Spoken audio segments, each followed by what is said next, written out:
Buenas noches, pues hoy hablaremos de otra de las expresiones de esta crisis de derechos humanos, de esta crisis humanitaria que vivimos en México.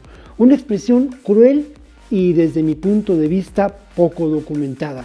Se trata del linchamiento, de este hacerse justicia por propia mano. Recientemente la Comisión Nacional de los Derechos Humanos y el Instituto de Investigaciones Sociales de la UNAM publicaron un informe que, vale decirlo, no tiene desperdicio. Según este informe, del 2015 al 2018 se ha incrementado el número de linchamientos en este país.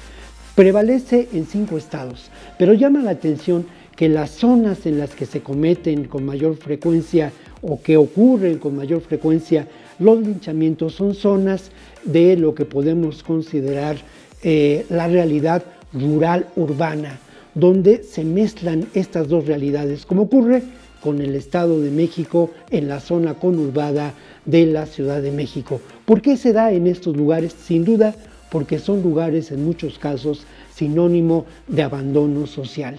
¿Qué nos deja ver el que en los últimos años, en los últimos 5 años, se hayan registrado 336 casos de linchamiento y el que hablemos de más de 500 víctimas en esos casos? Lo que nos deja ver es una profunda crisis de seguridad, una profunda crisis de impartición de la justicia y algo que es muy lamentable y que tiene que ver con esta realidad.